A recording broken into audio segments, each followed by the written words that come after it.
The roar of the crowd was deafening, a cacophony of alien voices that blended into a primal howl of bloodlust.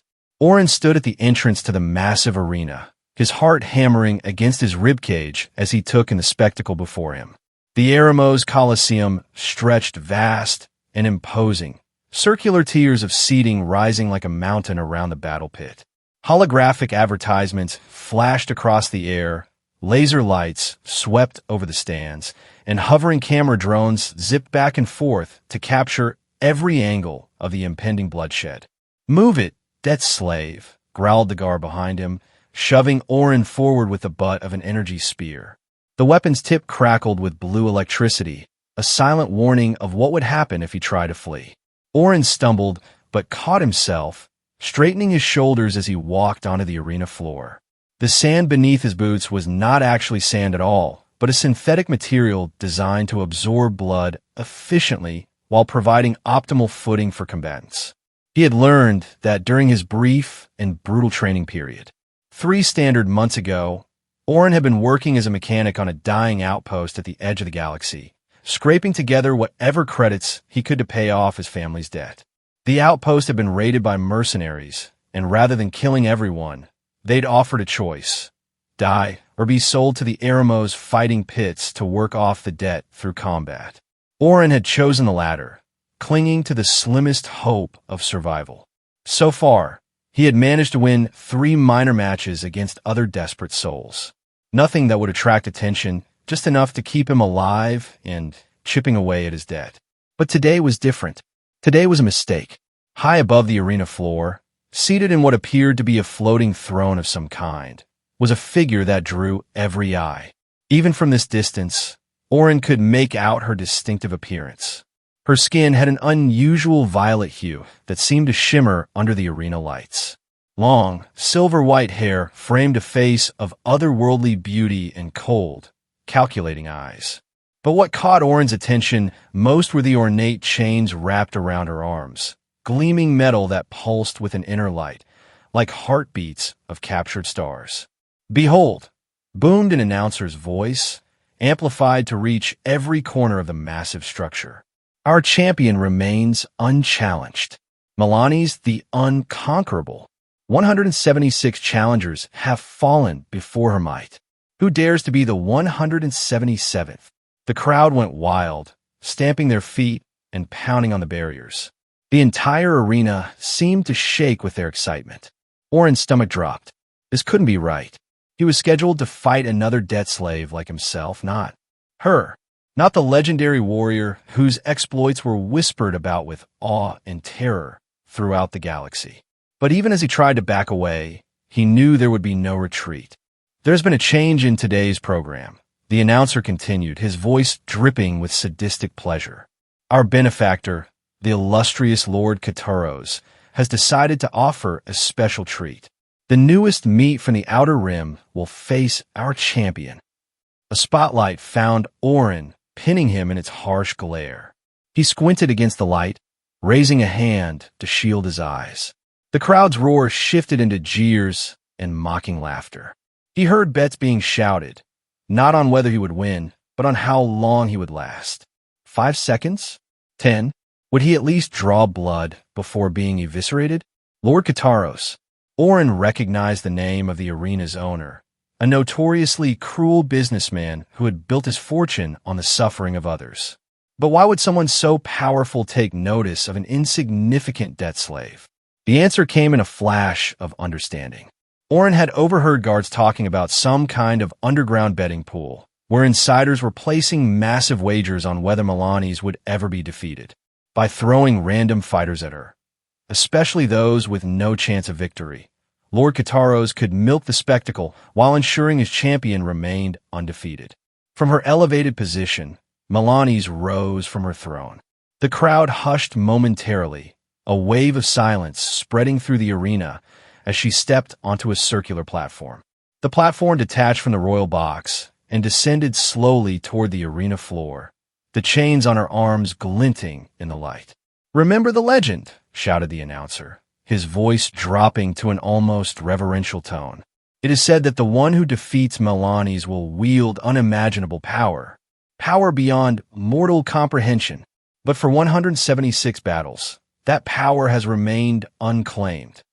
The platform touched down on the far side of the arena. Milani stepped off, her movements fluid and graceful. She wore armor that seemed more ceremonial than practical, form-fitting plates of some iridescent material that left her arms partially exposed to display those mysterious chains. As she approached, Oren was struck by something unexpected in her eyes. Beyond the cold determination of a seasoned killer, there was something else, something that resembled resignation, perhaps even sorrow. This was not the gaze of someone who enjoyed killing. It was the look of someone trapped. For a split second, their eyes met across the arena, and Oren felt a strange connection, a shared understanding of captivity, though hers seemed far more complex than his simple debt bondage. A weapon rack rose from the floor before him. It contained a pitiful assortment, a vibroblade with a cracked handle, an energy spear with a depleted power cell, and a magnetic shield generator that looked like it had been repaired dozens of times. "Choose your instrument of death, Challenger," the announcer called out, to more jeers and laughter from the crowd. Oren hesitated, then grabbed the shield generator and strapped it to his left forearm. Next, he took the vibroblade, testing its weight. The handle was indeed damaged, but the blade itself hummed with lethal potential when he activated it. Across the arena, Milani's had been presented with her own weapons. She selected a single item, a staff of some dark material that suddenly extended and transformed, one end becoming a curved blade of pulsing energy. "Combatants, prepare," the announcer shouted. Oren took a deep breath, trying to calm the panic rising in his chest.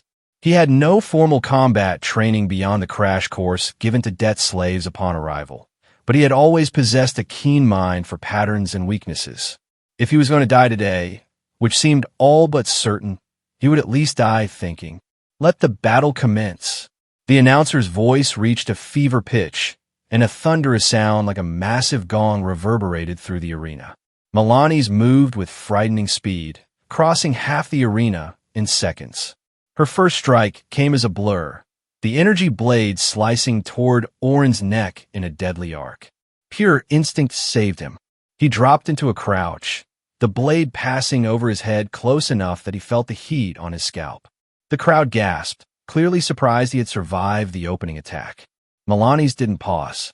She spun, using the momentum to drive the blunt end of her staff into Oren's chest.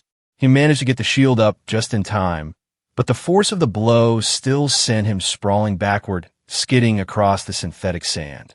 Pain bloomed at his ribs. Nothing broken, but it was a close thing. He scrambled to his feet, just as Milani's closed in again. "You're quick," she said, her voice low and melodic, clearly not meant for the audience. "But it won't save you." Another flurry of attacks followed. Oren blocked what he could with the shield and dodged the rest, giving ground constantly. Each time the energy blade struck his shield, the generator whined in protest, the magnetic field flickering dangerously. The crowd was growing restless. They hadn't come to see a dance. They wanted blood.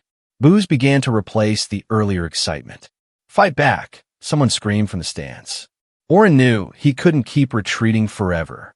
The shield was weakening with each hit, and eventually he would make a mistake or simply run out of energy. He needed to find an opening, some pattern in her attacks that he could exploit. As he desperately parried and evaded, his analytical mind began to notice something. A slight hitch in Milani's movements. Every third strike with the energy blade was followed by a minuscule hesitation, almost imperceptible, before she readjusted her grip. Was it the weight of the weapon? A limitation of her fighting style? Or something to do with those strange chains around her arms, which seemed to pulse brighter during certain movements? Another strike came, the blade missing his face by millimeters as he jerked his head aside. The weapon buried itself in the ground, and there it was, that tiny hesitation as she pulled it free. Without thinking, Oren lashed out with his vibroblade, not at her body, which was too well armored, but at her weapon. The vibroblade connected with the shaft of her staff, sending a shower of sparks into the air. The crowd gasped, then cheered at the unexpected aggression from the underdog. Milani's eyes widened slightly, the first sign of surprise she had shown. She leapt backward, reassessing him with a new wariness. Interesting, she murmured, circling now, her stance changing subtly. Oren didn't respond, conserving his breath. His mind was racing, cataloging her movements, looking for the pattern again. 3 strikes, hesitation, readjustment. It wasn't much, but it was all he had.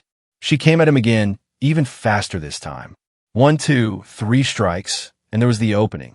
Instead of retreating, Oren stepped into the attack, his shield taking the brunt of the energy blade while his own weapon darted out, aiming for the junction where the blade connected to the staff.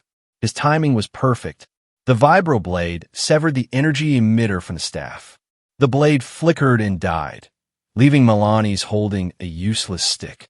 For a moment, the entire arena went silent in collective shock. Then Milani smiled, a cold, dangerous curve of her lips. "Better than expected," she said. "But I don't need a weapon to kill you." She discarded the broken staff and raised her hands. The chains around her arms glowed brilliantly now, and Oren felt a wave of dread wash over him. Those weren't restraints or mere decorations. They were conduits for something else. Energy crackled between her fingertips, building rapidly into pulsing orbs of violet light. With a fluid gesture, she hurled one directly at Oren. He raised his shield, but when the energy struck the magnetic field, the entire generator overloaded. The shield sputtered and died, the generator on his arm smoking and useless. The crowd was on its feet now, the excitement building to a crescendo. This was what they had come to see, the champion dispatching another challenger in spectacular fashion. Milani's prepared another energy attack, this one larger than the first. Oren looked around desperately for some advantage, some way to survive what was coming. His gaze fell on the broken pieces of Milani's staff, the energy emitter still sparking fitfully where it had fallen. In a desperate gamble, he dove for it, rolling across the sand as another blast of energy scorched the ground where he had stood. His fingers closed around the emitter, and he felt a surge of power run up his arm, painful but somehow invigorating. Milani's was stalking toward him now, taking her time, another deadly orb growing between her hands. "A valiant effort," she said, loud enough for the front rows to hear, playing to the crowd. "But futile." Oren struggled to his feet, the energy emitter clutched in his hand. It was damaged, unstable, but perhaps that could work in his favor. As Milani's prepared to launch her final attack, Oren channeled all his desperation into a plan. Not a good one, but the only one he had. The moment she released the energy orb, Oren threw the damaged emitter directly into its path. The two sources of power collided in a blinding flash. Instead of the emitter being destroyed, it somehow absorbed and redirected the energy, sending it ricocheting back toward Milani's. Caught by surprise, she tried to dodge, but wasn't quite fast enough. The redirected blast caught her in the side, sending her spinning to the ground with a cry of pain that echoed through the suddenly silent arena. Oren stood frozen, as shocked as everyone else. Milani's lay on the sand several meters away, her armor scorched, the chains on her arms flickering erratically. The silence stretched for several heartbeats. Then a murmur began to build in the stands, growing quickly into a rumble of disbelief. Milani's pushed herself to her knees, her face a mask of disbelief and something else. Was it relief? She looked at Oren with wide eyes, then at the chains on her arms, which were pulsing in irregular rhythm now. "Impossible," someone in the crowd shouted. "The champion has fallen," screamed another. The announcer's voice cut through the growing chaos. "Ladies, gentlemen, and beings of all designations, we have witnessed the impossible. For the first time in 177 battles, Milani's the unconquerable has been conquered." The crowd erupted into chaos. Some were cheering wildly, others were shouting in anger. Oren caught glimpses of aliens exchanging what looked like large sums of money, bets being settled, fortunes changing hands. Milani's rose to her feet, her posture straight and formal despite her obvious pain. She walked toward Orin with measured steps, and he tensed, expecting some final, desperate attack. Instead, she stopped a few paces away and slowly, deliberately sank to one knee before him. By the ancient laws of the arena and the warrior's oath I am bound to uphold, she said, her voice carrying clearly across the now hushed stadium. I acknowledge my defeat. The one who defeated me could do anything. Now you can do anything you want with me. The chains on her arms flared with brilliant light, then settled into a steady, pulsing glow. She raised her gaze to meet his, and there was both resignation and challenge in her eyes. Master, she added, the word falling like a stone into still water. The arena erupted again, this time with shouts of disbelief and confusion. In the royal box, Orin could see figures moving frantically, including one he assumed to be Lord Kataros, gesticulating wildly to guards and attendants. Orin didn't understand what was happening, but he knew one thing with absolute certainty. They needed to leave, and quickly. Whatever power Milani's had just granted him, there were clearly those who did not want him to have it. Get up, he said, quietly, offering her his hand. We need to go. Milani's looked surprised, but took his hand and rose. As you command, master. Don't call me that. Orin muttered, uncomfortable with the title. My name is Orin. A slight smile touched her lips. As you wish, Master Orin. Before he could protest further, alarms began blaring throughout the arena. Security breach in Sector 4, announced a mechanical voice. All personnel to battle stations. The champion must be secured. Guards were already pouring onto the arena floor from multiple entrances, energy weapons raised. This way, Milani said, grabbing Orin's arm and pulling him toward one of the service exits. I know the layout. They sprinted across the arena floor as weapon fire began to pepper the ground around them. The crowd, sensing that this was no longer part of the show, began to panic, adding to the chaos. They reached a narrow doorway, and Milani's placed her palm against the scanner. Nothing happened.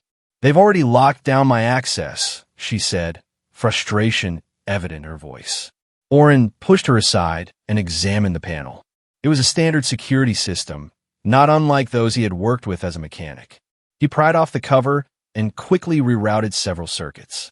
The door slid open with a reluctant hiss. Impressive, Milani's commented as they slipped through. They found themselves in a utility corridor dimly lit by emergency lighting. The sounds of pursuit echoed from behind them. We need a plan, Orin said, trying to keep his voice steady despite the adrenaline coursing through his system.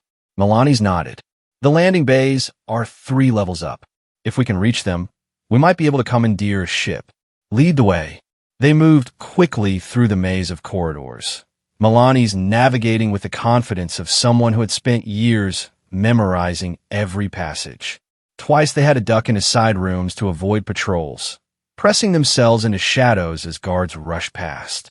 Why are they so desperate to recapture you?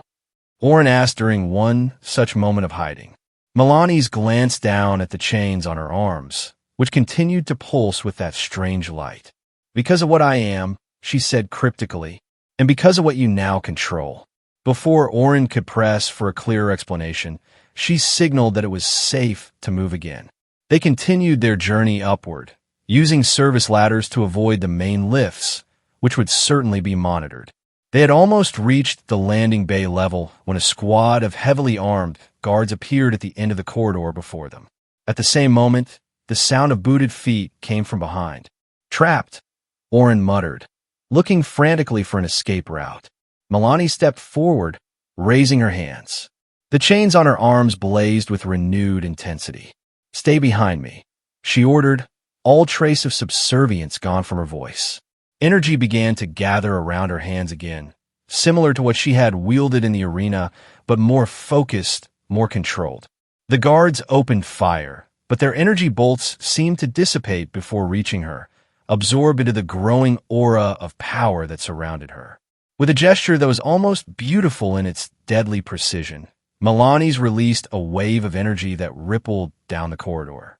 The guards were thrown backward like rag dolls, their weapons clattering uselessly to the floor.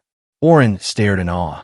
The power she commanded was far greater than what she had shown in the arena. You were holding back, he realized aloud. Milani's turned to him, her eyes glowing with the same violet energy that coursed through the chains. Always, she said simply. Now run. They sprinted down the corridor, past the unconscious forms of the guards. More alarms were blaring now, and a new announcement echoed through the facility. Lockdown initiated. All ships grounded by order of Lord Kataros. They burst into the landing bay, a vast chamber housing dozens of ships ranging from small personal shuttles to medium-sized transport vessels. Workers and pilots were scurrying about in confusion, some attempting to comply with the lockdown orders, others trying to take advantage of the chaos to escape. There, Milani's pointed to a sleek, dark craft near one of the exit ports. That's a void skimmer, fast and well-shielded. They made their way across the bay, trying to blend in with the general confusion. They had almost reached the ship when a commanding voice rang out above the din. Stop them! Orin turned to see a tall, regal figure striding into the bay, flanked by what appeared to be elite guards. His robes were lavish, his bearing imperious. Lord Kataros himself had joined the hunt. We need to hurry, Orin said, breaking into a run. They reached the ship just as energy bolts began flying again. Orin slapped the access panel, and to his surprise, the hatch opened immediately. It recognizes me, Milani's explained as they ducked. Inside, this was to be my transport if I ever needed to be moved to another arena. The interior of the ship was minimalist but luxurious, clearly designed for an important passenger. Milani slid into the pilot's seat with practiced ease, her fingers dancing across the controls. Can you fly this thing? Orin asked, strapping himself into the co-pilot's seat. I was programmed with many skills, she replied, the engines already humming to life beneath them. Flying is one of them. The ship lifted off smoothly, rotating to face the exit port. On the landing bay floor, Lord Kataros was shouting orders, and several guards were taking aim with shoulder-mounted weapons. They're going to try to disable us, Orin warned. Milani's nodded, her focus absolute. Shields at maximum. Brace yourself. The first impacts rocked the ship, but didn't penetrate the shields. Milani's gunned the engines, and they shot toward the exit port, which was already beginning to close, massive doors slowly sliding together to seal the bay. We're not going to make it, Orin exclaimed. Milani's didn't respond verbally. Instead, the chains on her arms flared once more, and somehow Orin could feel her channeling energy into the ship itself, boosting its speed beyond normal parameters. They cleared the closing doors with meters to spare, shooting out into the open sky of Eremos. Below them, the massive arena complex sprawled like a cancerous growth on the planet's surface, surrounded by the glittering lights of the entertainment district. They'll send pursuit craft, Milani said, already plotting a course upward towards space. But this ship is one of the fastest in their fleet. We have a chance. As if on cue, alarms blared from the tactical display. 3 dots appeared, rising quickly from the arena complex. Security cruisers, Milani's identified them. Heavily armed, Orin studied the ship's systems, his technical mind quickly grasping the layout. The weapon systems are locked down, he noted. Part of the security protocol? Milani's nodded, her expression grim. They never expected me to be at the controls. Orin's fingers flew across the co-pilot's console. I can bypass it. Give me 2 minutes. While Milani's piloted the ship in evasive maneuvers, climbing steeply through Eremos' atmosphere, Orin worked to crack the security lockouts on the weapon systems. His experience with similar systems in his previous life proved invaluable. Got it, he announced just as the first enemy shot streaked past them. Weapons online. Take the controls, Milani's ordered, switching command to his station. I'll handle the defense. They switched roles seamlessly, Orin piloting while Milani's operated the weapons. 2 sleek turrets extended from the ship's hull, swiveling to track the pursuers. Milani's fired with uncanny precision, disabling rather than destroying the first security cruiser. It fell back, trailing smoke and debris. You didn't destroy them, Orin noted with surprise. Unnecessary killing is inefficient, she replied coolly, already targeting the second ship. They broke through the upper atmosphere into space, the void opening before them in all its star-strewn majesty. Orin felt a momentary sense of awe despite their dire situation. Then the sensors blared another warning. Orbital defense platform locking on, he reported. They're really pulling out all the stops. Plot a jump course, Milani's instructed, still focused on fending off their pursuers. Anywhere, just get us out of this system. Orin examined the navigation system. The ship was equipped with a quantum drive capable of jumping vast distances through subspace. He quickly input coordinates for a nebula he knew was uninhabited but would provide cover. Course plotted. Drive charging. Milani's disabled the second pursuer with another precise shot, but the third was closing fast, and the orbital platform had begun firing long-range plasma bolts that rocked their ship when they passed nearby. 10 seconds to jump capability, Orin announced, his knuckles white on the controls as he pushed the ship to its limits, evading the incoming fire. A direct hit from the third pursuer sent them spinning briefly before Orin regained control. Warning lights flashed across the console. Shield integrity at 40%. Milani's reported, returning fire. 5 seconds to jump. The orbital platform fired again, a massive plasma bolt that seemed certain to hit them. Jump now, Milani shouted. Orin slammed his hand down on the activation control. The stars around them blurred and stretched, and then they were gone, plunging into the swirling chaos of subspace as the plasma bolt passed through the space they had occupied a split second earlier. Silence fell in the cockpit, broken only by the gentle hum of the ship's systems and the occasional beep of the autopilot maintaining their course through subspace. The immediate danger had passed, but both knew they were now fugitives with the resources of Lord Kataros and possibly the entire Arena Syndicate hunting them. Orin leaned back in his seat, letting out a long, shaky breath. That was close. Milani's nodded, her posture relaxing slightly. You handled yourself well. Master. Orin grimaced at the title. I told you not to call me that. I don't want to be anyone's master. And yet, here we are. Milani's held up her arms, drawing attention to the chains, which had settled into a steady, rhythmic pulsing. Bound by oath and ancient power. What exactly are those chains? Orin asked, the question that had been burning in his mind since the arena. Milani's was silent for a long moment, studying the patterns of light moving through the metal. They are both my prison and my power, she finally said. A conduit for energies beyond mortal comprehension, bound to my essence through rituals performed centuries ago. Centuries? Orin looked at her with new eyes. How old are you? A sad smile touched her lips. I have fought in the arenas for over 300 standard years. Before that, my memories are fragmented, deliberately so, I believe. Orin struggled to process this information. So you're, what? Immortal? Not immortal. Long-lived. The chains sustain me, channel energy through me, make me what I am. She turned her gaze to him, and there was something both ancient and vulnerable in her eyes. And now, by the laws that bind me, that power answers to you. Orin shifted uncomfortably. I don't want power over anyone. I just want. He trailed off, realizing he wasn't entirely sure what he wanted anymore. Freedom from his debt? Yes, but beyond that? What you want may not matter, Milani said softly. There are forces at work larger than either of us. The legend of my defeat was not mere arena propaganda. It was prophecy. Before Orin could ask what she meant, the ship's computer chimed. Approaching jump exit. Prepare for return to normal space.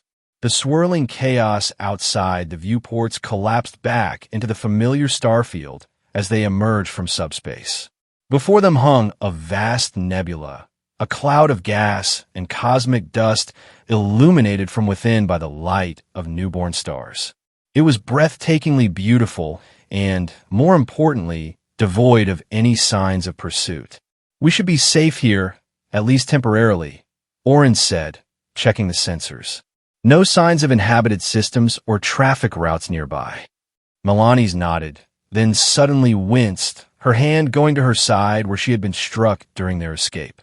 "You're injured," Orin realized, belatedly noticing the charred section of her armor. "It's minor," she dismissed his concern. "I heal quickly." Nevertheless, Orin insisted on checking the ship's medical supplies.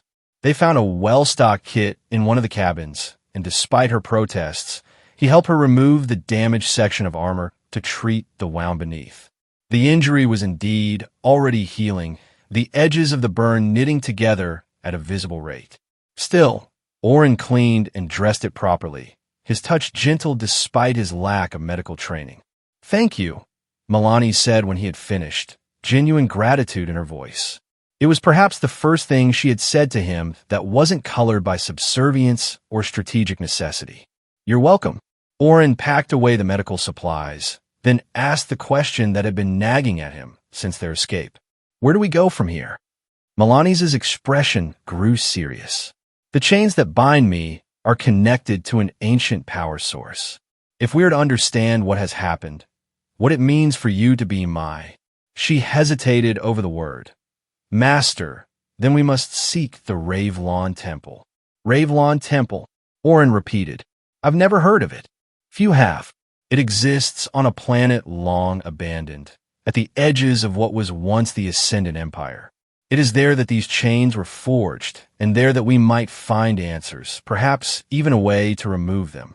Orin studied her face, sensing there was more she wasn't telling him. "And why would you want to remove them? You said yourself they're the source of your power." A shadow passed over her features. "Power and imprisonment are two sides of the same coin. For centuries, I have fought and killed at the command of others. If there is a chance for something different—" She left the thought unfinished. Orin nodded slowly. A chance for something different. Wasn't that what he wanted too? "Then we set course for this temple," he decided. "But first, we need supplies and information. Is there somewhere we can stop that won't immediately get us arrested or killed?" Milani's considered for a moment. "There's a trading outpost on the edge of the Drift Nebula. It's neutral territory, not directly under Arena Syndicate control. We might find what we need there." "The Drift Nebula it is, then." Orin returned to the pilot's seat and began plotting the course. As he worked, he felt Milani's watching him with an unreadable expression. "What?" he asked, glancing up. "You're not what I expected," she said simply. "What did you expect?" Her lips curved in a sardonic smile. "In 300 years, I've seen the worst of sentient nature. Those who seek power for its own sake, who would use me as a weapon without thought or remorse. You are different. I'm just trying to survive," Orin said with a shrug. "Same as anyone." "Perhaps." Milani's touched one of the chains thoughtfully. "But not everyone would refuse the mantle of master when it's offered." Orin didn't know how to respond to that, so he focused on finalizing their course. The ship's computer calculated the jump parameters, and soon they were back in subspace, headed for the Drift Nebula and whatever awaited them there. The Drift Outpost lived up to its name, a sprawling collection of habitation modules, repurposed ship hulls, and makeshift structures that seemed to drift at the edge of the colorful nebula that gave it its name. In reality, it was anchored to a small, rocky moon, but the impression of drifting remained, enhanced by the constant movement of small craft between the various sections. "Keep your head down," Milani's advised as they approached in a smaller shuttle they had found in the void skimmer's bay. The larger ship they had left hidden in an asteroid field, running on minimal power to avoid detection. News travels fast in places like this.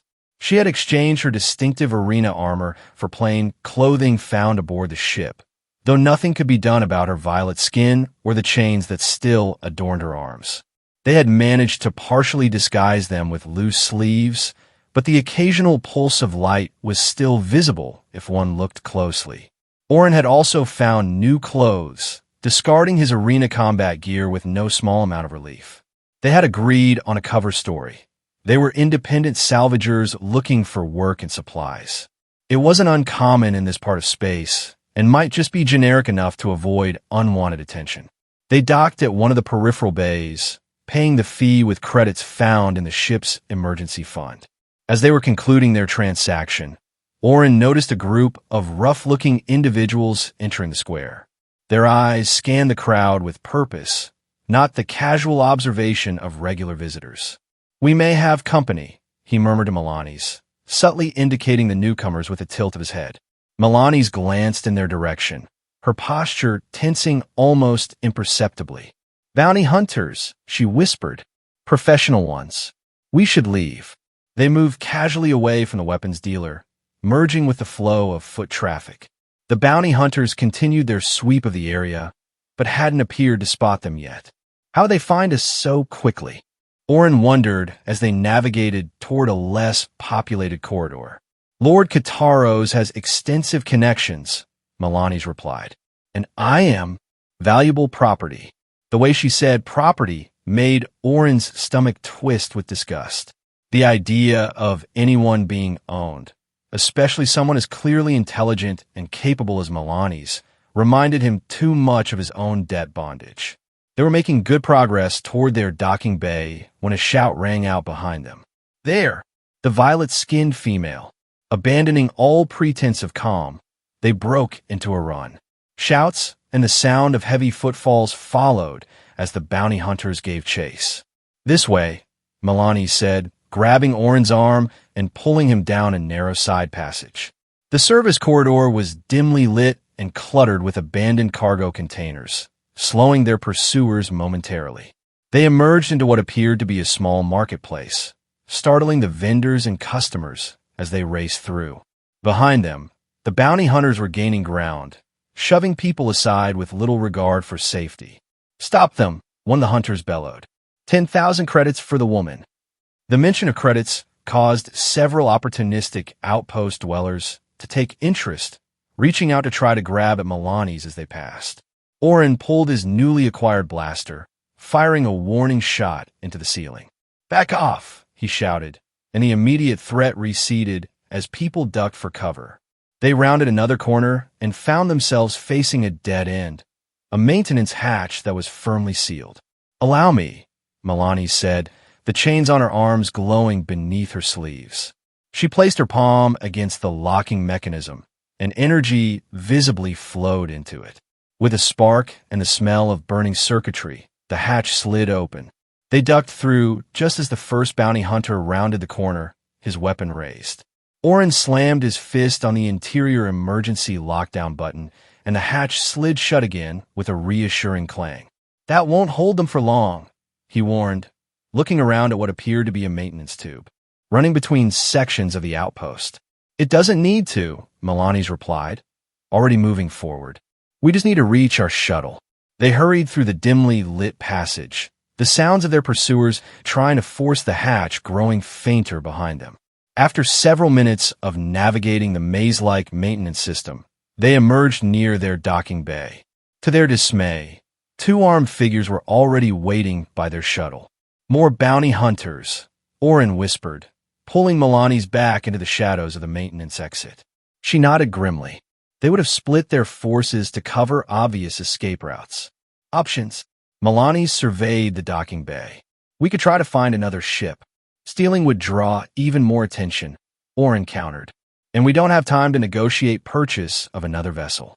"Then we fight," she said simply, the chains on her arms beginning to pulse visibly even through the fabric of her sleeves. Orin placed a restraining hand on her shoulder. "Wait. If you use your full power here, everyone in the outpost will know exactly who you are. We need something less conspicuous."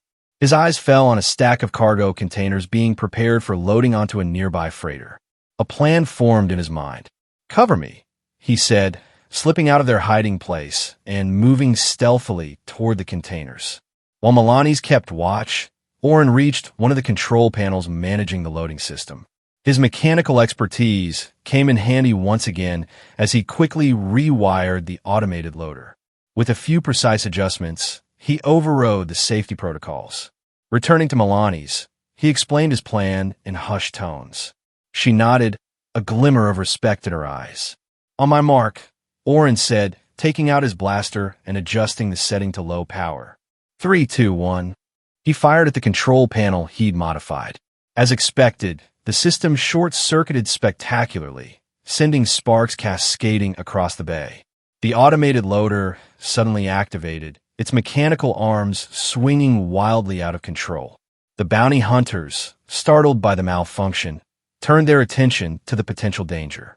In that moment of distraction, Orin and Melanie's sprinted for their shuttle. One of the hunters spotted them and shouted a warning, but it was too late. The loader arm swung directly into the path of the bounty hunters, forcing them to dive for cover. By the time they recovered, Orin and Melanie's were already inside their shuttle, sealing the hatch. Impressive improvisation, Melanie's commented as Orin slid into the pilot's seat and began the launch sequence.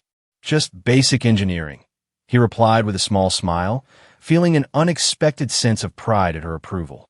The docking clamps released, and they pulled away from the outpost just as alarms began to sound. Several security vessels moved to intercept, but Orin pushed the shuttle to full speed, racing toward the edge of the nebula where they had hidden the void skimmer. "I'm picking up pursuit craft," Melanie's reported from the co-pilot station. "They're faster than this shuttle. We just need to reach the ship," Orin said, pushing the engines beyond their recommended limits. The shuttle shuddered in protest. The void skimmer was right where they had left it, powered down among the asteroids. Orin transmitted the activation sequence, and the ship's systems began coming online. "They're gaining," Melanie's warned, watching the sensors. 2 minutes until they're in weapons range. "The skimmer needs 3 minutes to power up fully," Orin replied, his voice tight with tension. "We'll have to dock while under fire." He maneuvered the shuttle toward the larger ship's docking bay, which was just beginning to open. The pursuing ships closed rapidly, the lead vessel already firing warning shots that streaked past them. "Evasive maneuvers," Melanie suggested. "If I evade too much, we'll miss our docking window," Orin countered, keeping the shuttle on a direct approach. "We need a distraction." Without warning, Melanie's unbuckled from her seat and moved to the rear of the shuttle. "What are you doing?" Orin called after her. "Creating your distraction," she replied. "Keep us steady." Orin heard the rear hatch cycling open, and the cabin pressure alarms immediately began blaring. He was about to protest when he felt a surge of energy from behind him, the unmistakable sensation of Melanie's channeling power through her chains. Through the view screen, he saw brilliant beams of violet energy shooting from the rear of their shuttle, targeting the pursuing ships with uncanny precision. Not to destroy them, he noted, but to disable their weapon systems and sensors. The pursuers scattered in confusion, their formation breaking apart. It gave Orin the opportunity he needed.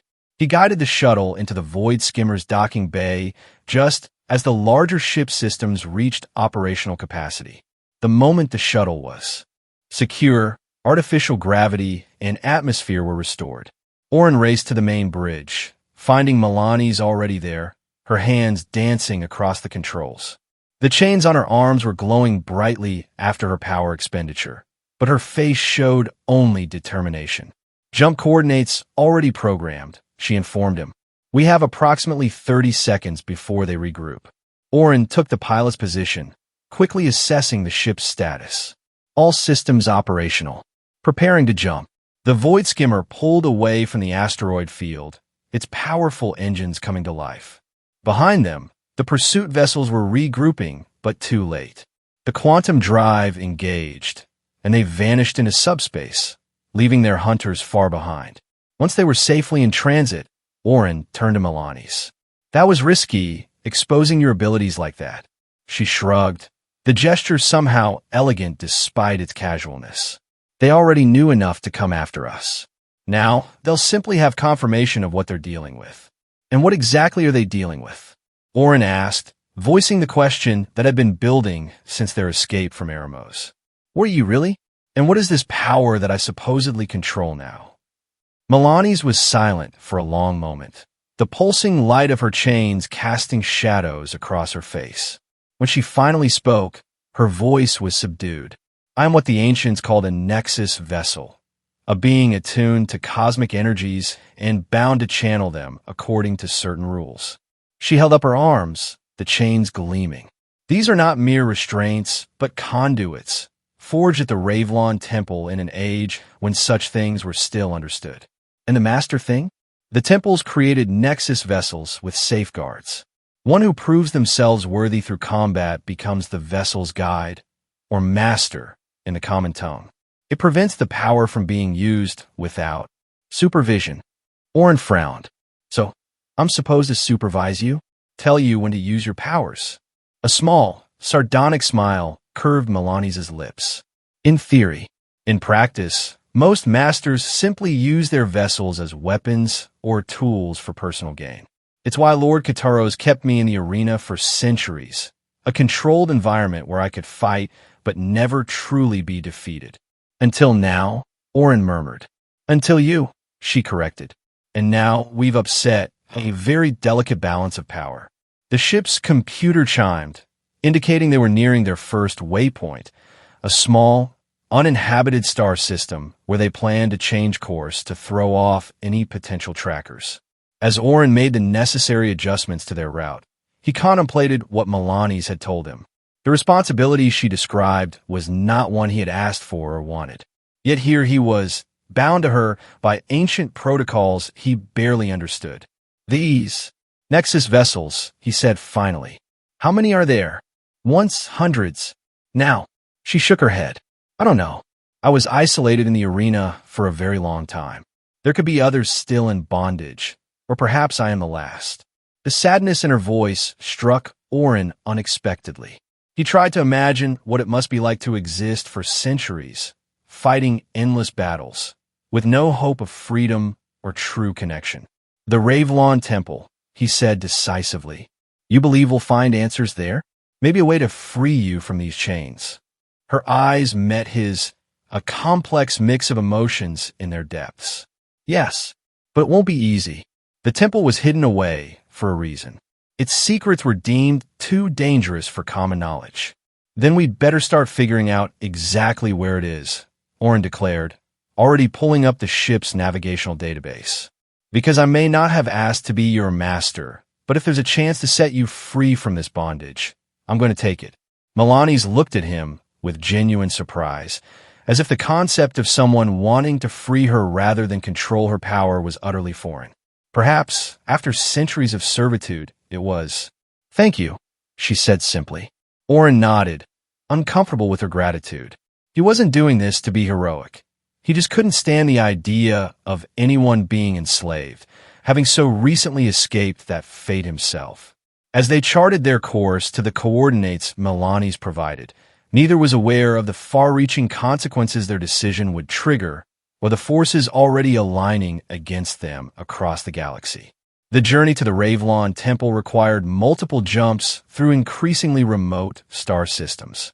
Between jumps, Orin and Melani's fell into an unexpectedly comfortable routine aboard the Void Skimmer. Orin spent much of his time studying the ship's systems, enhancing its stealth capabilities and modifying the weapons. His background as a mechanic proved invaluable, and he found genuine satisfaction in working with his hands again after the forced brutality of the arena. Melani's, for her part, meditated for hours each day, seated cross-legged in one of the ship's observation lounges, the chains on her arms pulsing in rhythm with her breathing. When not meditating, she proved to be a fountain of knowledge about galactic history and stellar navigation, filling gaps in the ship's outdated database. They shared meals in the small galley, at first in awkward silence, but gradually engaging in conversation. Orin learned that despite her centuries of existence, there were many everyday experiences Melani's had been denied, simple pleasures like watching a sunset on a peaceful world or swimming in a natural ocean. The arena owners allowed me no freedoms, she explained one evening as they ate. I was an asset to be protected and exploited, nothing more. That's going to change, Orin promised. Once we figure out this whole Nexus vessel business. Melani smiled faintly. You continue to surprise me. Master. Orin grimaced at the title. I told you not to call me that. Force of habit, she replied, though he suspected she sometimes used it deliberately to provoke him. 300 years of conditioning is difficult to break. After a week of travel, they arrived at a remote system near the borders of what had once been the Ascendant Empire. A single yellow star illuminated 5 planets, the third of which was their destination, a seemingly unremarkable world of blue oceans and two small continents. That's it, Orin asked as they entered orbit. It looks ordinary. The most sacred places often do, Milani's observed, studying the readouts. It was deliberately chosen for its obscurity. And see here, she pointed to an anomalous energy reading emanating from the larger continent's interior. That's our destination. They brought the ship down through the atmosphere, encountering no resistance or signs of habitation. The landscape below was wild and untamed, vast forests stretching to distant mountain ranges, with no indication that sentient beings had ever set foot there. They landed in a natural clearing several kilometers from the energy source Milani's had detected. The air when they disembarked was sweet and clean, filled with the sense of unfamiliar vegetation. We'll have to proceed on foot, Milani said, surveying the dense forest. The temple is protected against technological detection up close. I can sense it, but instruments become less reliable the nearer we get. They gathered supplies for a 2-day trek and set out, Milani's leading with unerring confidence despite the lack of visible path. As they walked, Orin noticed subtle changes in their surroundings, the plants becoming more geometric in their growth patterns, small stone markers appearing occasionally among the trees. This whole forest was cultivated, he realized aloud, designed to appear natural while actually being a garden? A test, Milani's corrected. The temple doesn't welcome casual visitors. It evaluates those who approach.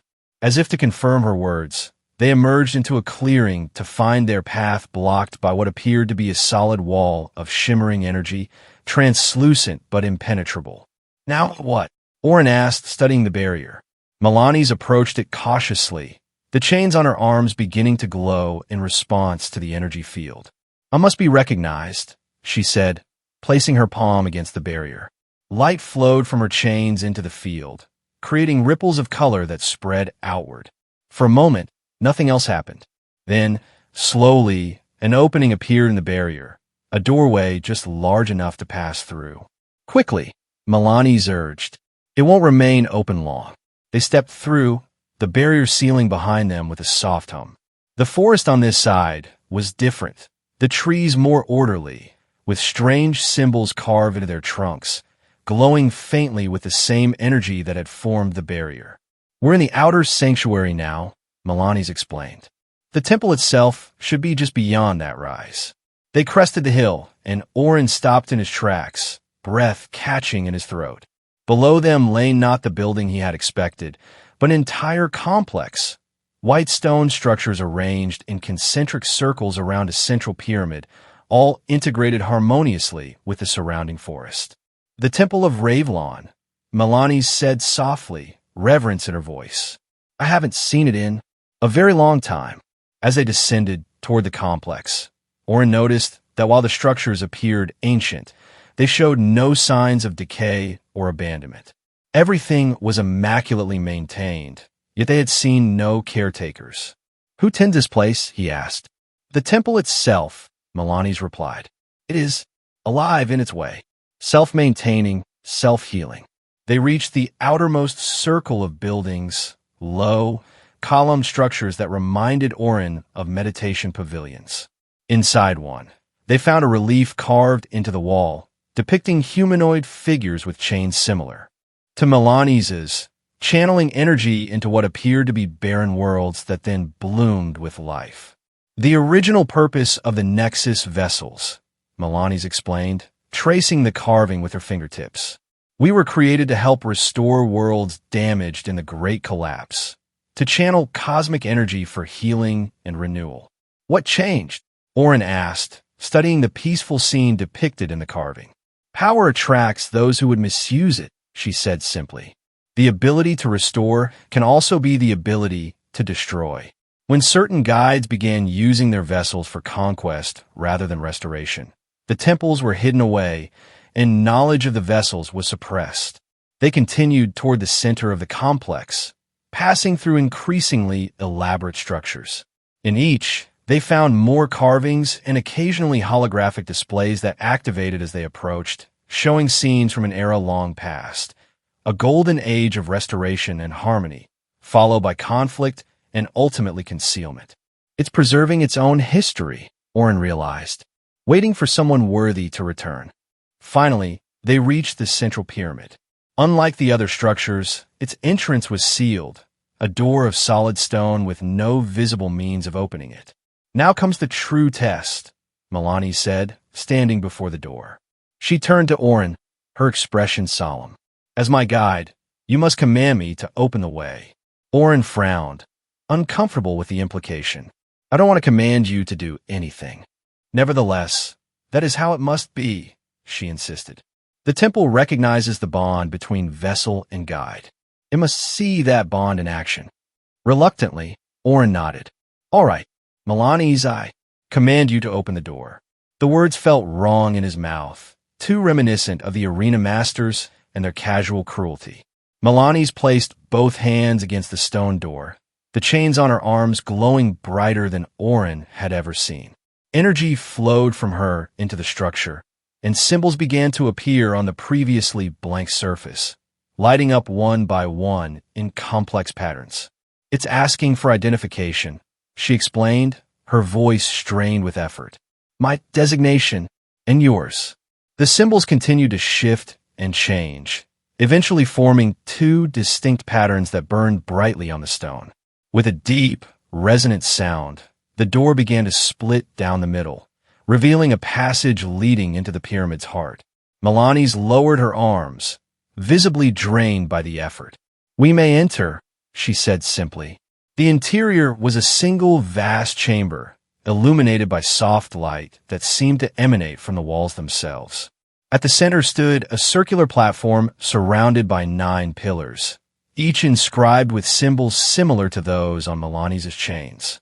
As they approached the platform, a holographic figure materialized before them, an elderly being of Milani's species, robed in garments that spoke of a long-vanished era of elegance. Welcome, Vessel Milani's 9, the figure intoned, its voice surprisingly warm despite its formal address. It has been 327 standard years since your last communion with the temple. Guardian, Milani's responded, bowing her head respectfully.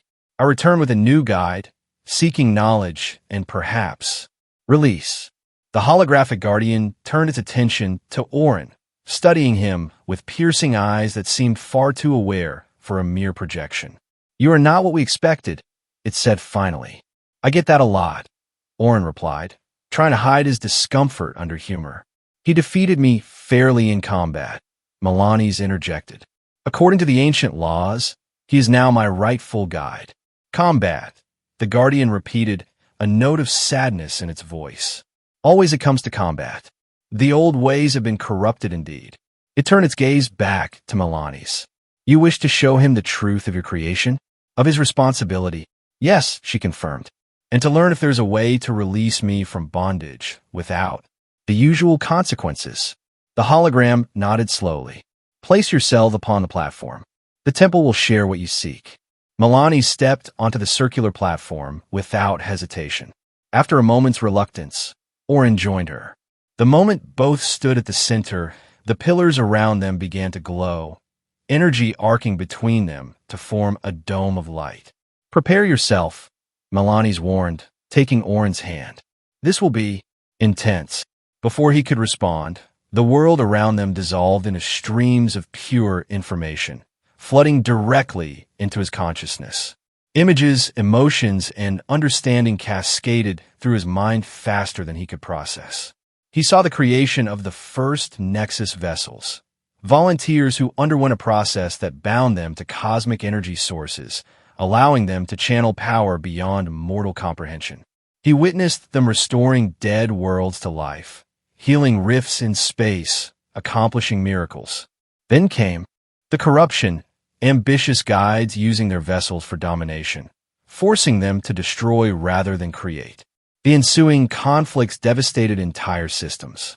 Finally, he saw the decision of the remaining uncorrupted guides to hide the temples, scatter the vessels, and wait for a time when their power might again be used wisely. Most disturbing were the images of what happened when a vessel was freed improperly. The cosmic energy they contained released in a cataclysmic explosion that could devastate planets. This was the failsafe that kept many vessels in bondage, the fear that freedom meant destruction. As abruptly as it had begun, the flood of information ceased. Orin found himself on his knees on the platform, gasping for breath, his hands still clutching Melani's. She remained standing, but her expression showed the strain of the experience. "Now you understand," the Guardian said softly. "The power you guide is not a simple thing, nor is the responsibility you bear." Orin struggled to his feet, his mind reeling from all he had witnessed. "There has to be a way," he insisted. "Some method to free Melani's without causing catastrophe." "There is one," the Guardian acknowledged.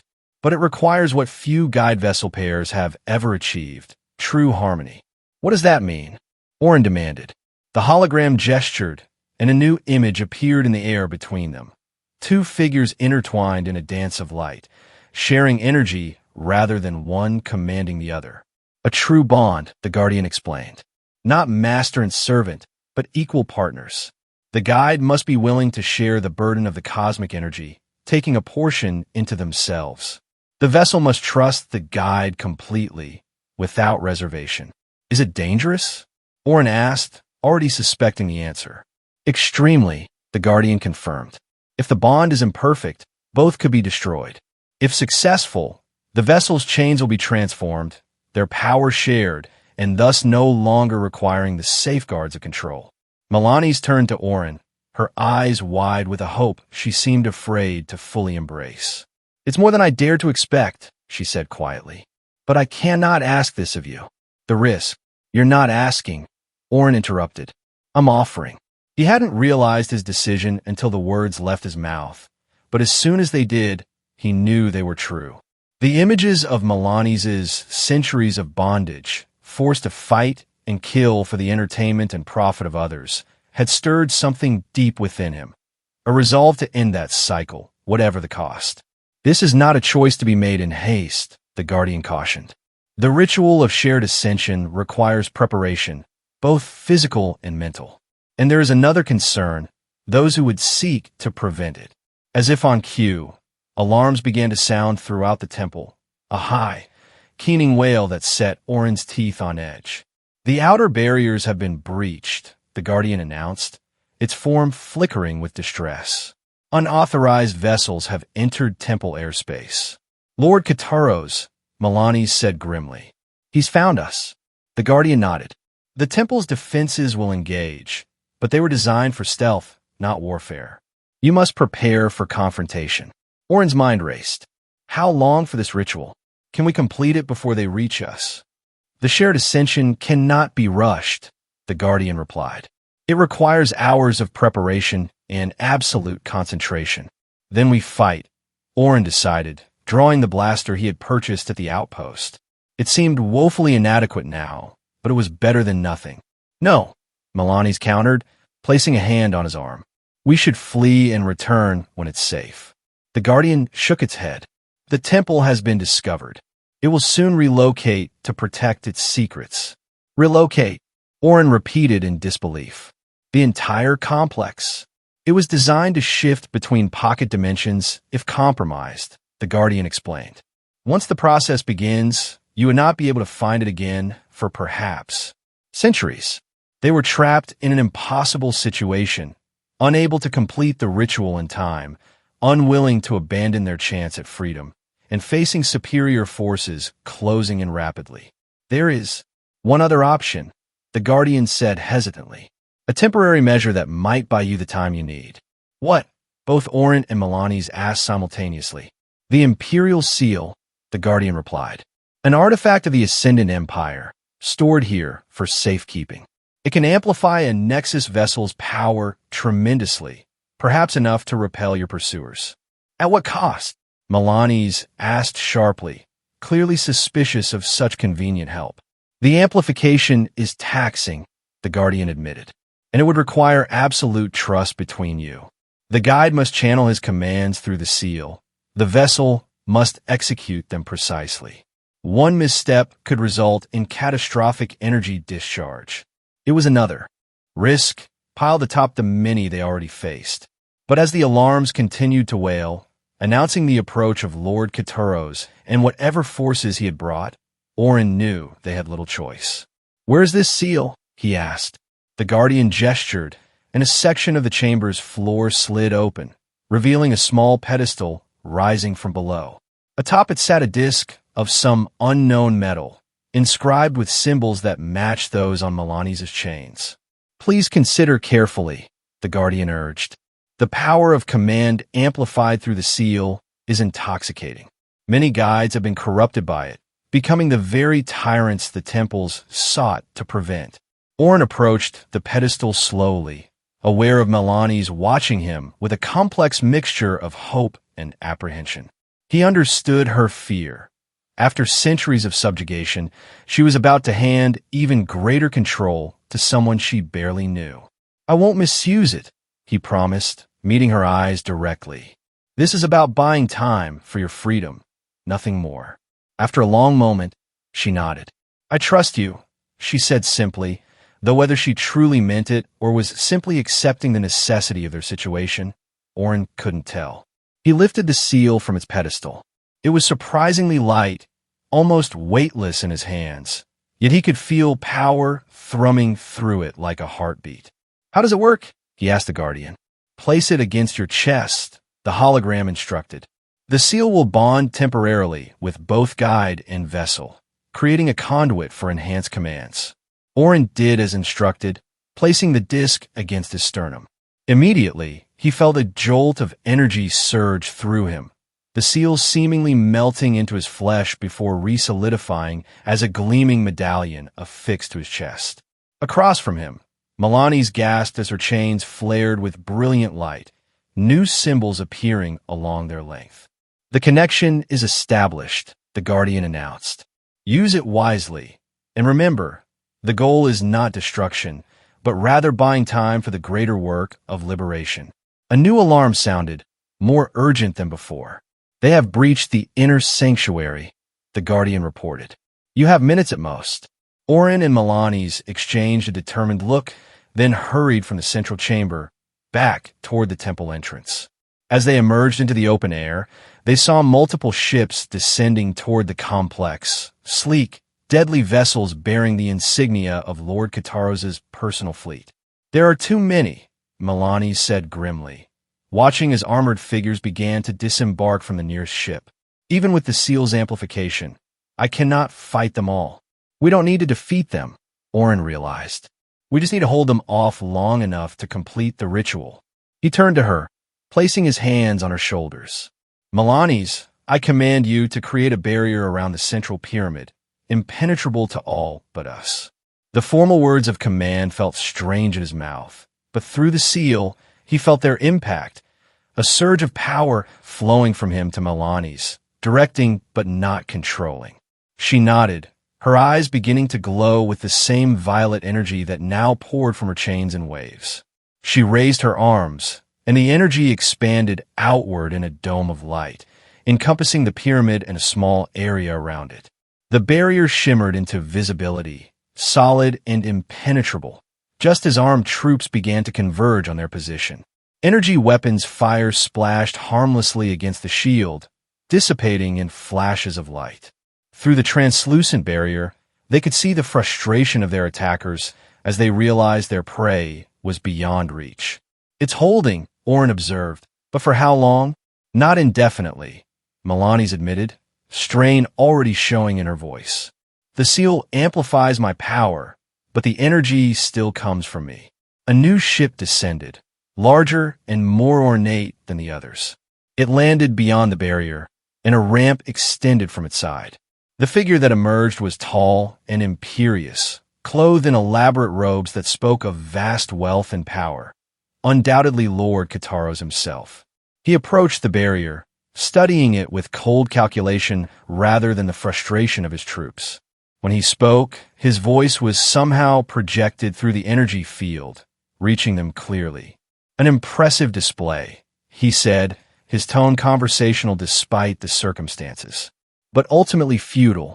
You cannot maintain this shield forever, and I am a patient man. Patient enough to wait 300 years for someone to defeat your champion? Orin retorted, only to lose her anyway. Lord Kataros smiled thinly. A minor setback. I've owned many Nexus vessels over the centuries. Milani's 9 is valuable, certainly, but not irreplaceable. Many vessels? Milani's voice was sharp with shock. You claimed I was the last. A necessary deception, Kataros replied dismissively. It kept you motivated, thinking yourself unique. The truth is, I maintain a collection, each specializing in different applications of cosmic energy. This revelation struck Orin like a physical blow. Not only was Milani's not alone, but there were others like her, still in bondage, still being exploited by this man. Where are they? He demanded. Safe, Kataros said smoothly. Well cared for, unlike the poor wretches of ancient times who were worked to death by careless guides. He focused his attention on Milani's. You've had a taste of freedom now. Exhilarating, isn't it? But ultimately temporary. Return to me willingly, and I'll ensure your new guide is treated well. Resist and well. He gestured toward his assembled forces. I have ways of neutralizing rogue vessels. You're lying, Milani said, but uncertainty had crept into her voice. If you had other vessels, you would have brought them to recapture me and risk damaging more valuable property? Kataros laughed. No, conventional forces are quite sufficient for containment until you exhaust yourself, which, by my estimation, will happen in approximately 1 hour.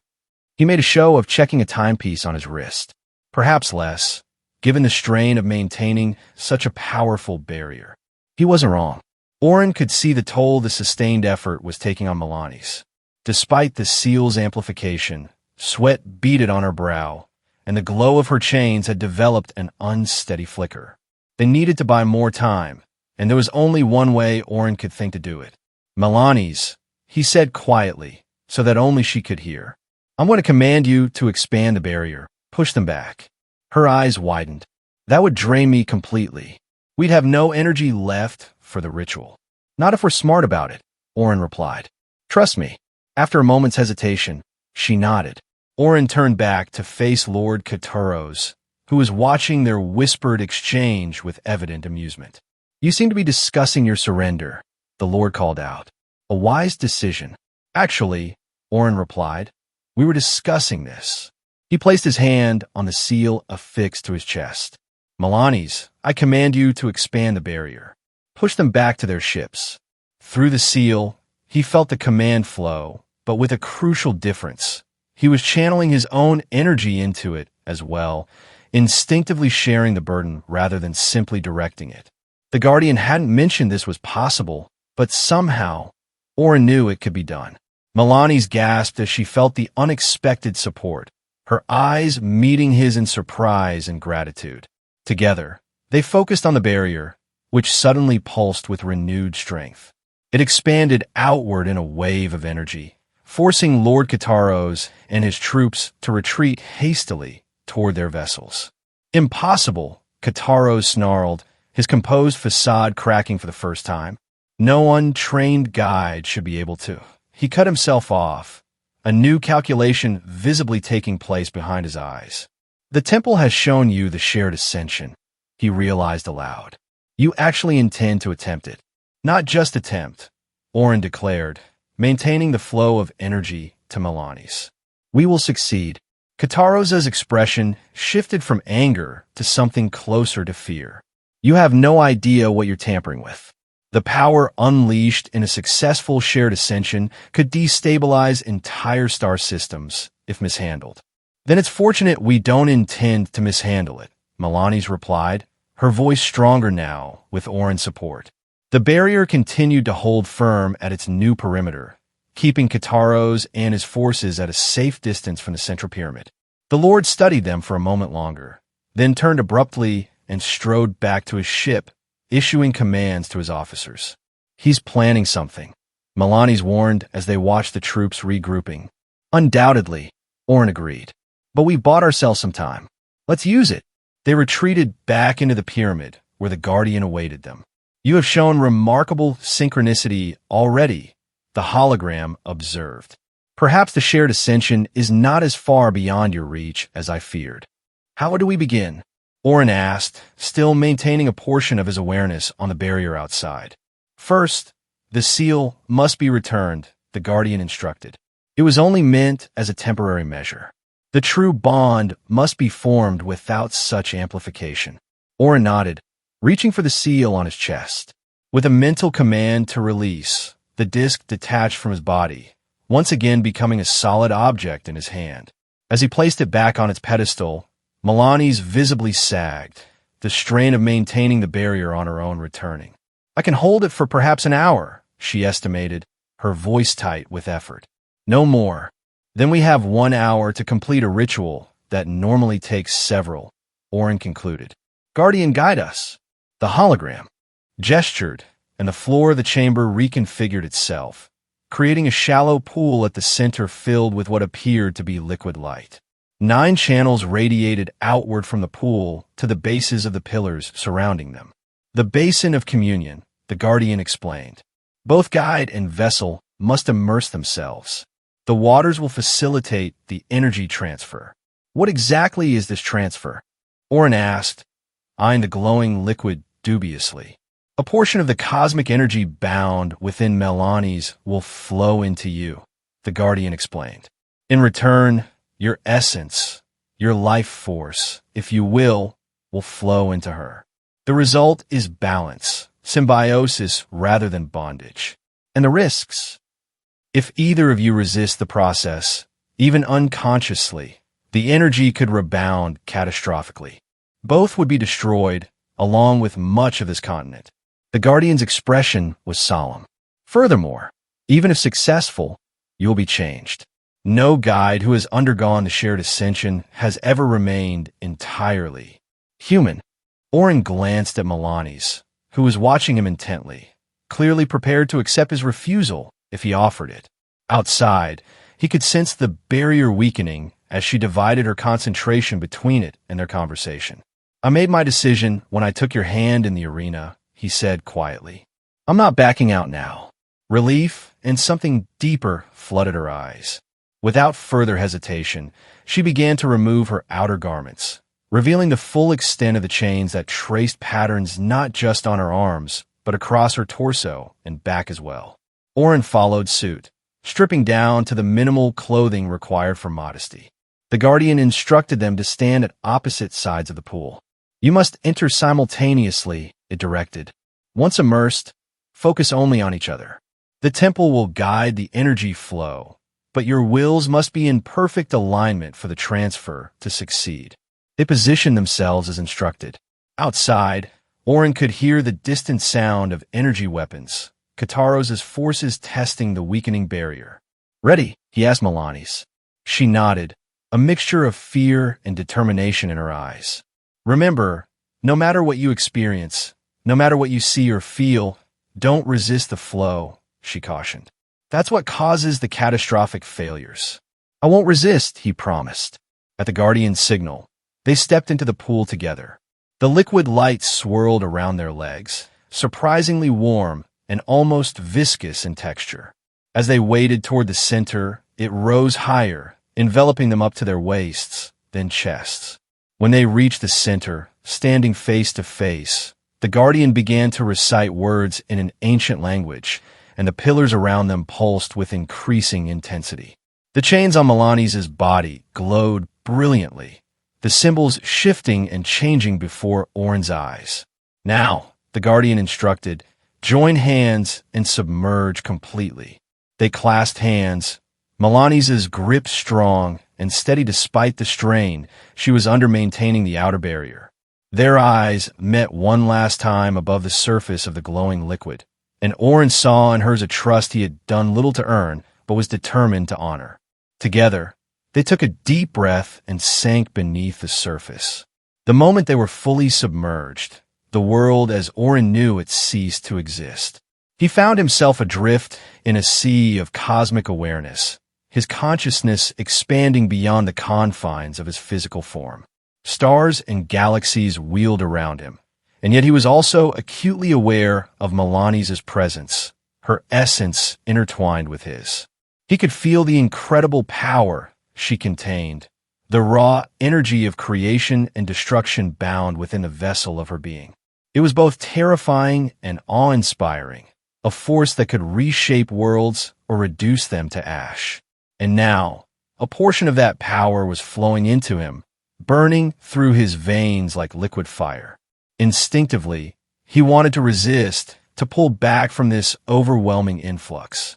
This was the critical moment the Guardian had warned of, the point where most failed, where the natural human reaction to reject such foreign power caused catastrophe. Instead, Orin focused on Melani's, on their joined hands, on the trust she had placed in him. He opened himself to the energy, accepting it not as an invader, but as a gift, a shared burden. In return, he felt something of himself flowing outward, his mortality, his humanity, his very essence streaming into Melani's. It wasn't being taken. He was giving it freely, creating a circuit of exchange that balanced the cosmic energy with human consciousness.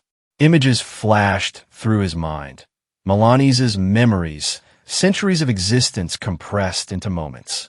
He witnessed her creation, the initial joy of purpose as she helped restore dying worlds, then the slow corruption as greedy guides used her power for conquest, the long isolation of the arena.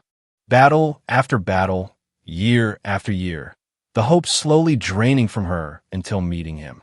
In turn, he knew she was experiencing his memories, his childhood on a dying colony world, the crushing debt that had enslaved his family, his work as a mechanic finding patterns in broken machines, his capture and brief, brutal time in the arena, culminating in their fateful meeting.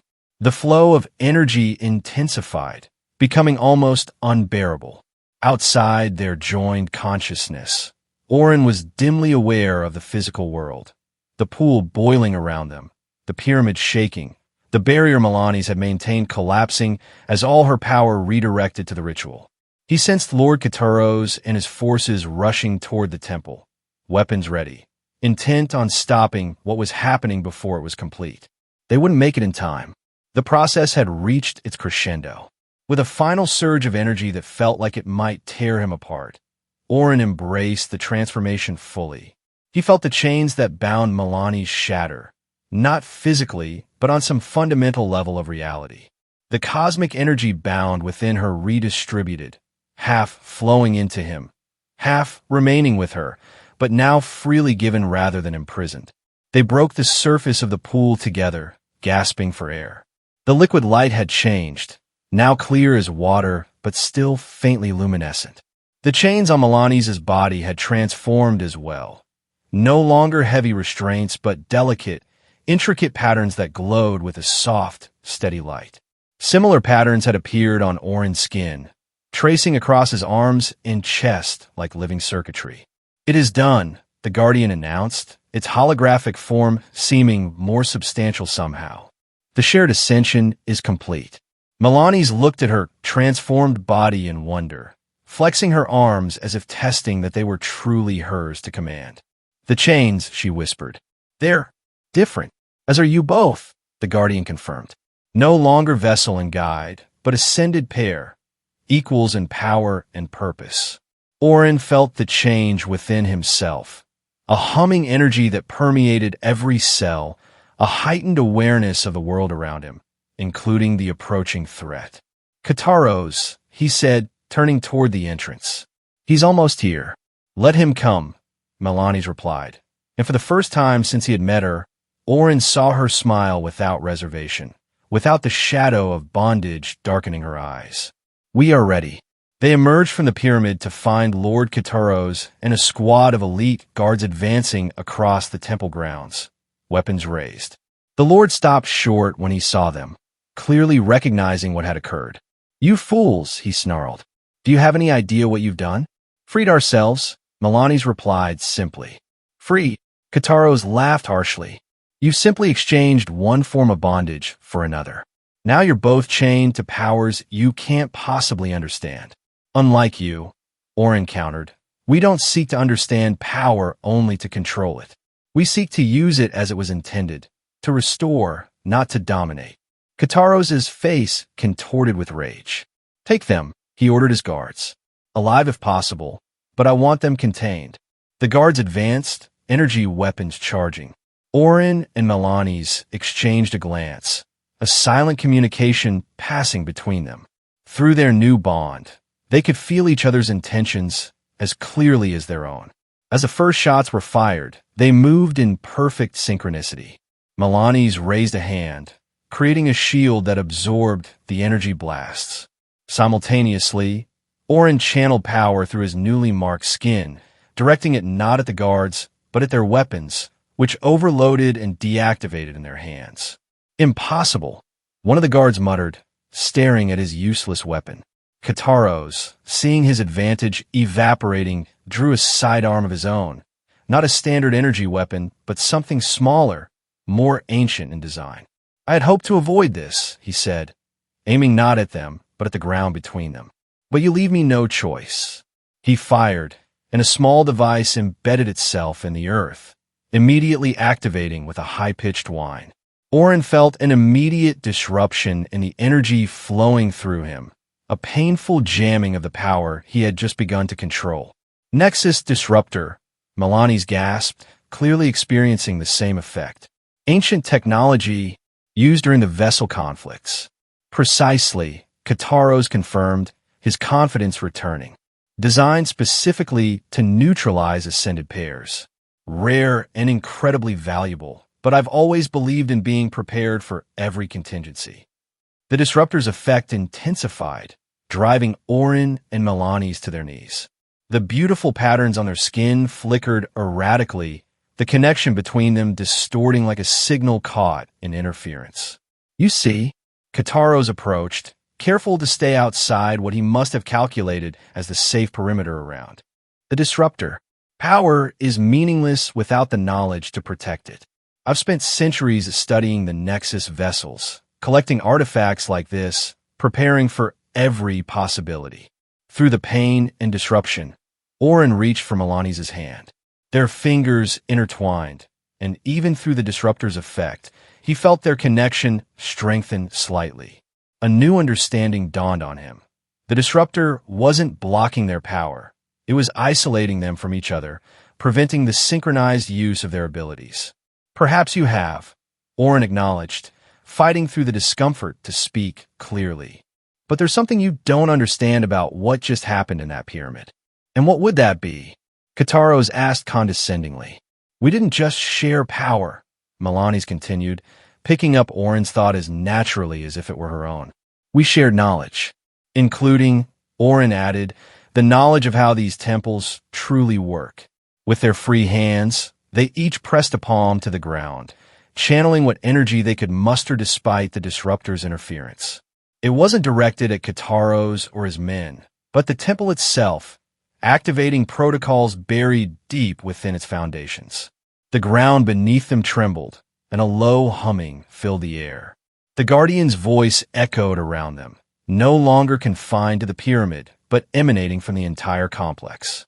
Temple relocation sequence initiated, it announced. All unauthorized entities will be expelled. What are you doing? Kataros demanded, his arrogance giving way to alarm. Exactly what the Guardian warned would happen if the temple was compromised, Orin explained. It's relocating to a pocket dimension. But since we've completed the shared ascension, we're recognized as authorized. You, however, a ripple of energy expanded outward from the central pyramid, washing over the entire complex. Where it passed, reality itself seemed to waver, structures becoming translucent before solidifying again. Stop this immediately, Kataros commanded, reaching for the disruptor as if to deactivate it. Too late, Melanie said, a note of satisfaction in her voice despite her pain. The process can't be halted once begun. The ripple reached the edge of the temple grounds, creating a shimmering boundary that separated the complex from the rest of the planet. Beyond it, they could see Kataros' ships, the forest, the sky, all becoming increasingly distant, as though viewed through layers of distorting glass. You think this changes anything? Kataros shouted, his voice already sounding farther away than his physical distance would suggest. I still have other vessels. I'll find you again, wherever you go. The mention of other vessels caught Orin's attention. Through their bond, he felt Melani's immediate concern as well.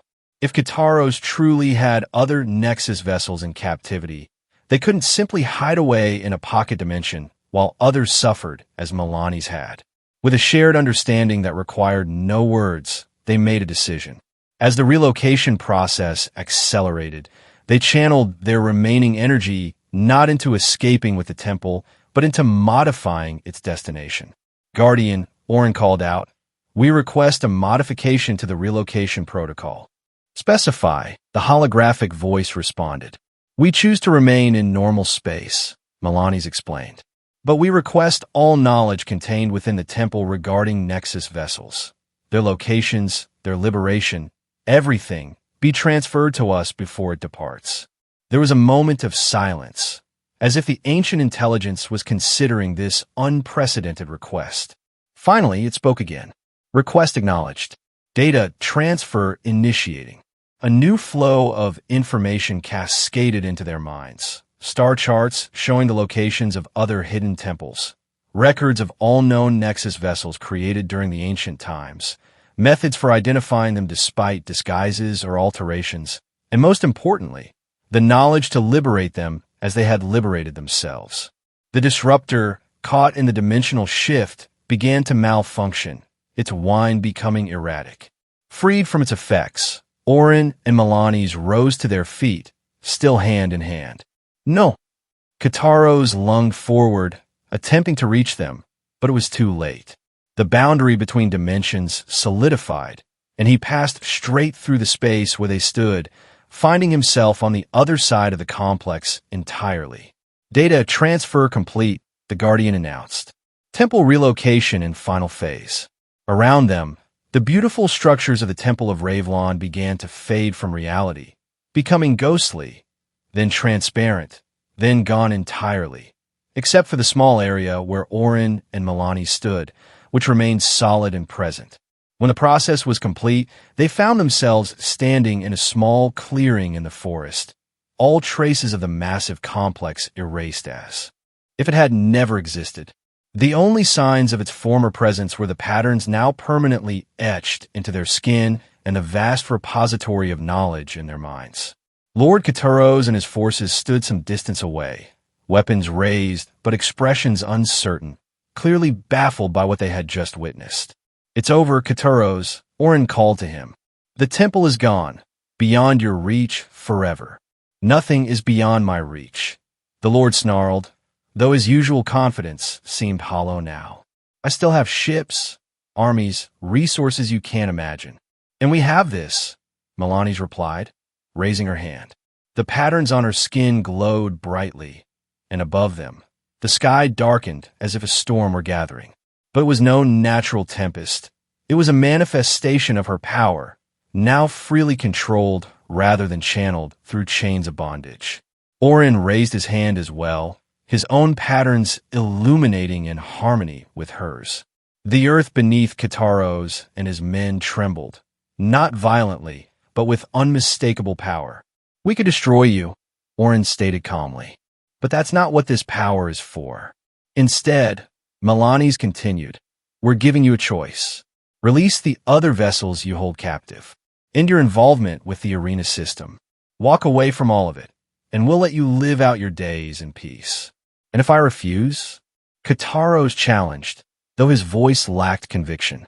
In answer, the storm above intensified, and a single bolt of energy, not lightning, but something more controlled, more precise, struck the ground at Kataros' feet, leaving a perfectly circular scorch mark. That was a fraction of what we can do, Melani said quietly.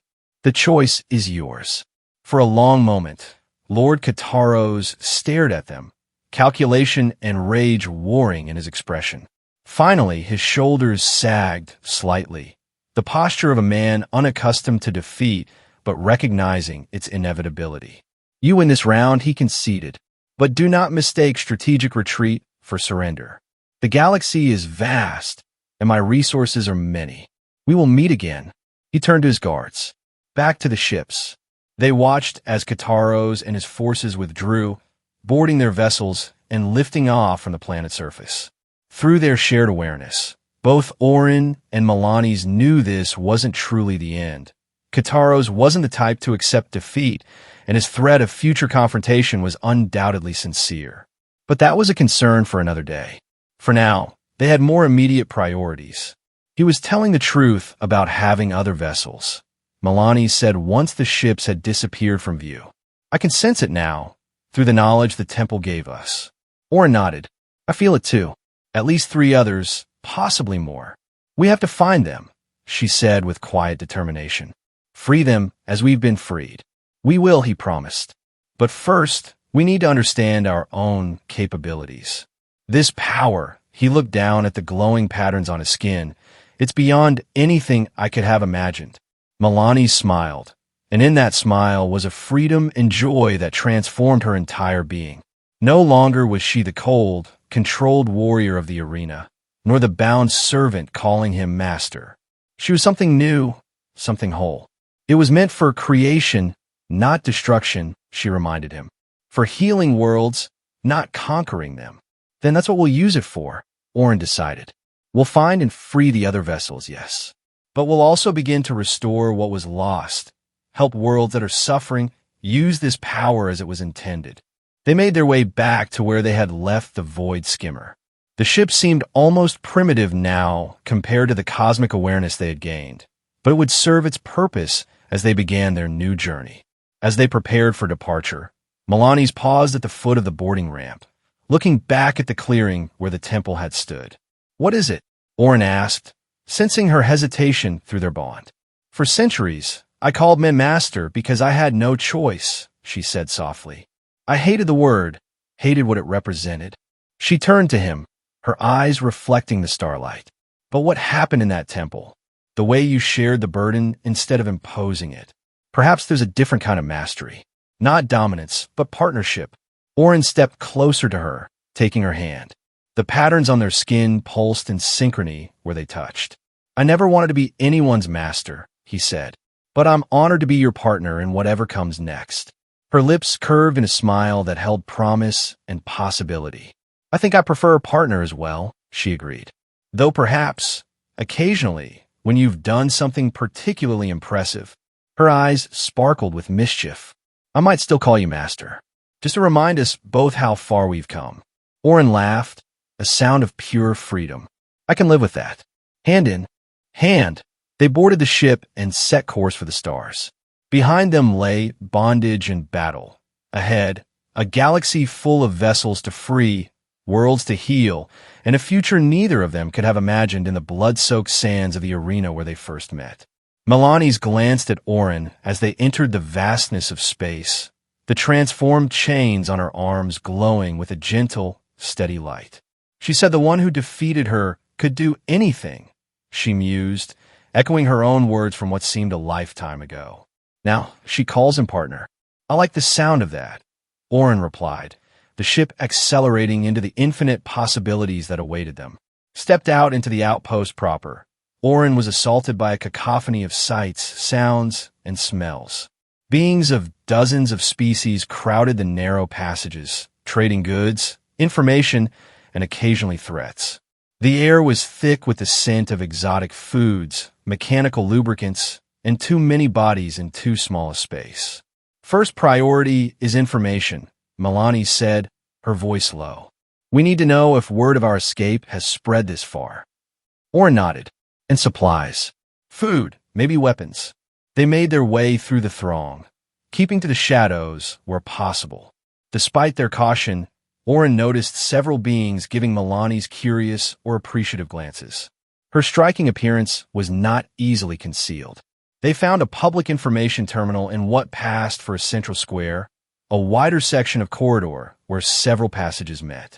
Orin accessed it, scrolling through news feeds while Milani's kept watch. There, he said quietly, pointing to a small headline near the bottom of the display.